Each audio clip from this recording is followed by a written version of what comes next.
Yeah, I can't believe I cannot believe what just happened. So I recorded a whole video for you guys on Nintendo, and turns out it didn't save my record. It didn't save it at all. I lost the whole video, and I feel like my second one's not going to be as good as my first because I'm going to be trying to correct everything for my second, for my first. So we starting this over again.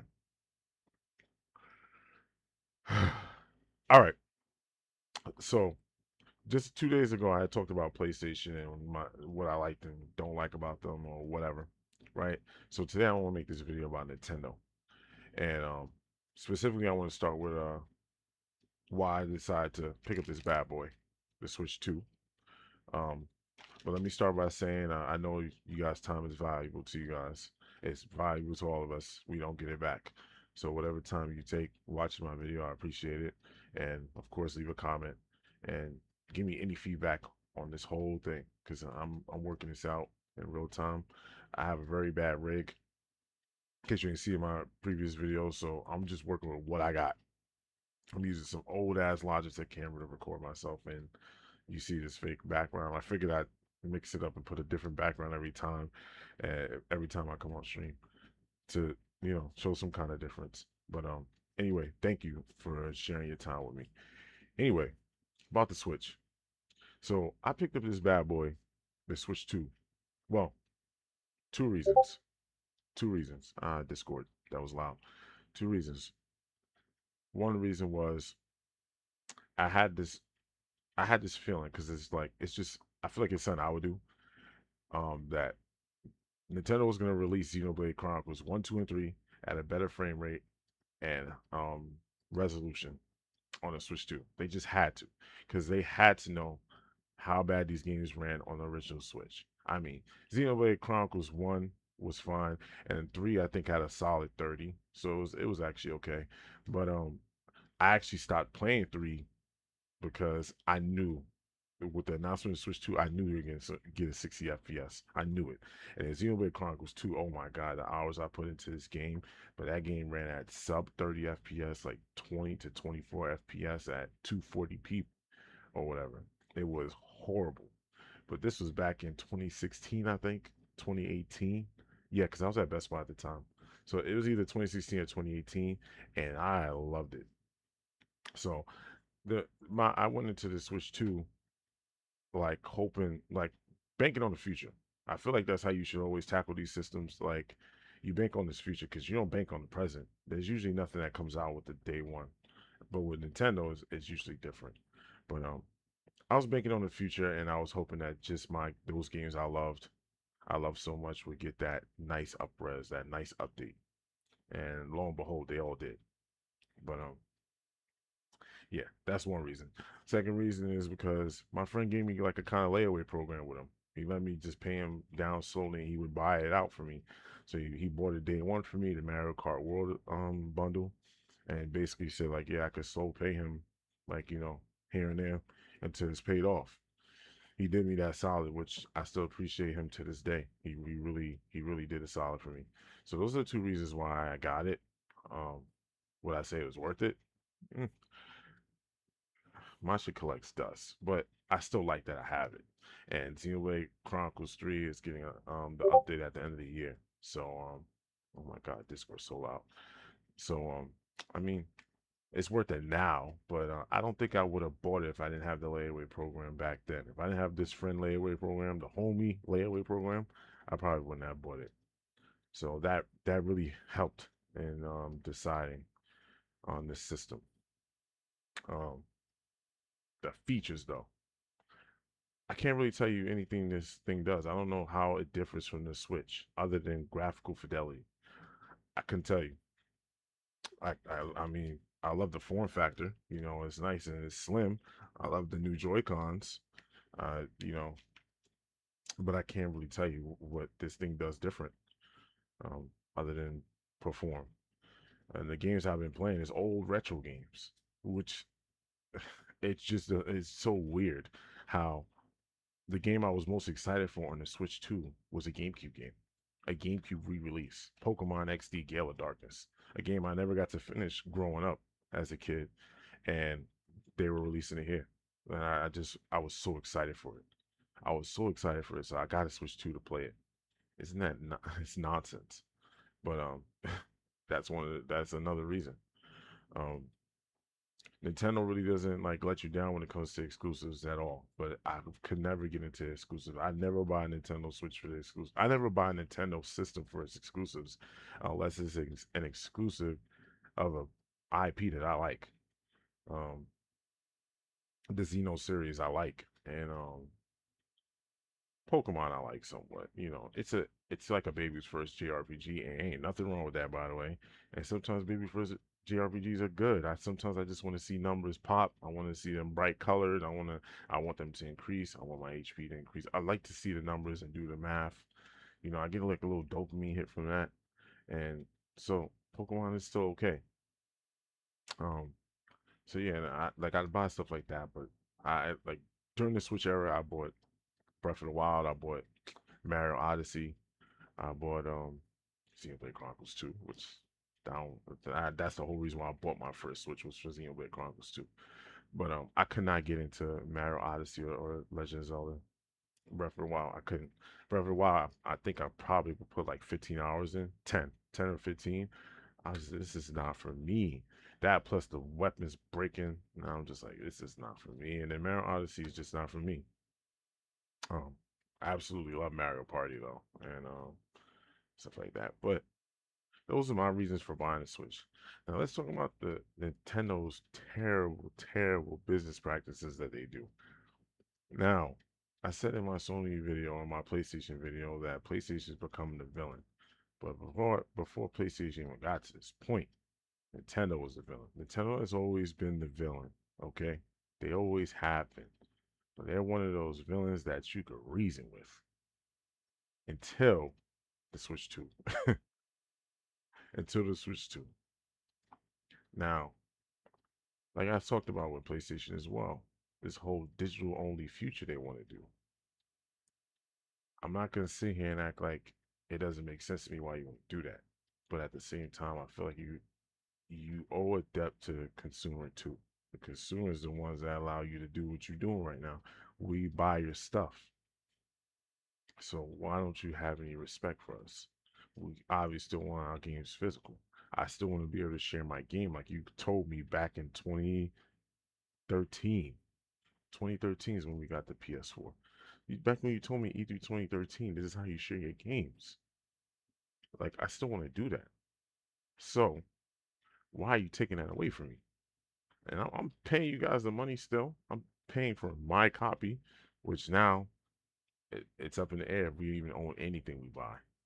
But I'm paying you for my copy, so why? And this leads into my Nintendo conversation. Nintendo's doing something very similar. Nintendo has this whole game card thing, which is absolute trash. So for those who don't know, with the Switch One, you can share your games, and how you share your games is you would activate your friend's account as your home Switch, or your main Switch, whatever you want to call it, right? You'd activate that as the main console. Now, anyone on that Switch, anyone that plays on that Switch, any user, they have access to your entire library, your entire suite of games. They have access to them all. However, for you, if you want to play your games, you'd have to be logged into your account on your Switch, which again is not even a problem. And the games could be played at the same time. So that's how Switch 1 worked. And I'm 100% okay with how that works. That's also how PlayStation Xbox works right now, the whole home system thing. Except on PlayStation Xbox, you have to be online, which again is not a problem for a person like me. I know I'm fortunate enough to be living in the country in the US and in state in New York where internet is just up and active and $30 a month for high speed internet in here, for files in here. So I know how good I got it in that regard. Not everyone has it that way. Anyway, now let's go to the Switch 2. How the Switch 2 does it now is every game is a cartridge in the sense that that's how it is even digitally. You slot the cartridge in, that system can play the game. You slot the cartridge out, the other Switch has to slot the cartridge in. Now, this is absolutely terrible because it removes the ability for you not only to share your games because the sharing is no longer the same because this is a whole cartridge based thing. Um, you and your friend can't even play the same game. So I can share Smash Brothers with my other friends. If two of my friends were playing Smash on one Switch, they'd have to have their own copy of Smash. Again, I'm just throwing out examples. Smash is an old game. I don't even know if it goes by these rules, but the Switch 2 has been doing this to all its games lately. On the plus side, you get a physical copy of the game. There's no guarantee the game is on the cartridge. It'll say that it's like a game card. It's just an activation. You're paying for a box of plastic. Like that's all you're paying for now. You don't really own anything. I don't like that Nintendo did this, but they did it because they could. They did it because they could, because they don't care.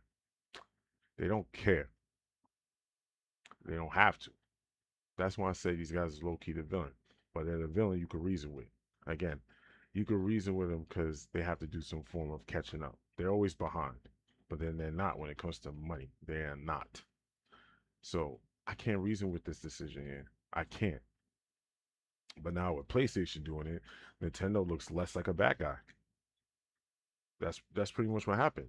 I came to that reasoning today. I'm like, wait, you guys actually look like better now, because that we, because PlayStation's completely getting rid of physical. Why you guys are still letting us somewhere buy a physical copy of the game, even though it's game card crap. We still have some kind of ownership. We really don't, but it's in our mental that we do. So they look less evil, and it's just crazy. It's crazy that it turned out that way. And then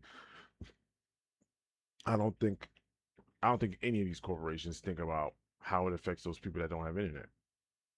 Like in Africa, you don't always have internet. You have a bandwidth. You have a bandwidth amount that you can use. Downloading a game probably is going to take up all that bandwidth that the whole family got to use. And then what? Like they don't think about none of this. And not that Africa's a huge majority of your money or anything, but there's still money. These people are still willing to buy the stuff, but you're not working with them. And I just think companies are getting less and less human. Like that I'm pretty sure I'm not pretty sure this is a joke, but I'm pretty sure at the top of PlayStation in the corporate building where all the people get and talk around and then talk to each other, there's probably 10 people in the board of directors. I mean, sorry, 10 AI in the board of directors and one human. And that human is the face of the company because we got to be able to blame somebody, right? Can't blame a fucking robot. That human is Herman Holst at PlayStation. Everything just got to go on him because who the hell else we going to blame? We don't got nobody. The dude, the last head left. He left the company. Said that he was tired of moving back and forth. We know this man got fired, but he said, "I'm tired of going back and forth between my house in UK and the US as a CEO or whatever, or president or whatever." And I just, I'm hoping Nintendo doesn't go to this level. Like, it's at least the Nintendo's benefit is that they still have the whole. They still a little human. They're still human. I want them to keep some of their humanity still. They're still human. You see a Switch Direct, they're doing that whole here goes the next game. Here goes the next game. Here goes the Switch. You know the whole thing. They still have that whole thing going on. There's still some humanity in it. You see the person on stage, you know it's about to be good. Um, so PlayStation doesn't have that no more. So it's like I don't want Nintendo to like go to this path where they're like just because they can, because no one's paying attention to them, they're just gonna do nasty shit. Like I just I will hope they just don't do this because I love Nintendo. As long as y'all keep making my little RPGs for me, these JRPGs for me, Mario Luigi, Superstar Saga. Again, that's the first game, but ones like that, Paper Mario Thousand Year Door, Bowser's Inside Story. Um, like as long as you keep making these games for me, I'll buy your system. Fire Emblem, like I'm here day one. You got me, so I just need you to work with me a little bit. If the physical versions too expensive to produce, make us pay for that shit then. You know what I mean? Which low key Nintendo does actually do. Their digitals are actually $10 cheaper than physical. They actually do that. So I actually do appreciate that. But don't completely abolish physical. We like our physical games. I know 80% of digital, like 80% of game sales nowadays are digital. I understand that. And that's why I understand why they're making the move. I can understand both sides, but I don't think they understand both sides. I don't think they care, and we need to these corporations need to start caring a lot more because they're just not. I don't know what's the deal, but they need to get their shit together. So anyway, um, I'm sure I already took up a lot of your time if you watched this whole thing. So thank you for coming to watch it. Thank you for coming to my TED Talk. I don't really have nothing much to say negative about Nintendo. I don't really have nothing much to say negative. I just put in my 2 cents of where I'm at with them and how I understand how it could affect other people and how it affects many of us, and that we still want physical. Like I understand it. I understand it all. So yeah, I'm gonna leave y'all with that. Like I said before, comment, share the video. You ain't gotta like it if you didn't. Um, I just the thing I appreciate the most is feedback. So leave a comment. Tell me how I can improve. This actually is the second draft. I feel like my first one was way better. I'm missing a lot of points here that I made in the first one that really made it all come together, and I just lost it all. But thank you again for listening to me, and I know your time is dear to you. So thank you so much, and I'll see you guys in the next one. Oh, and happy 4th.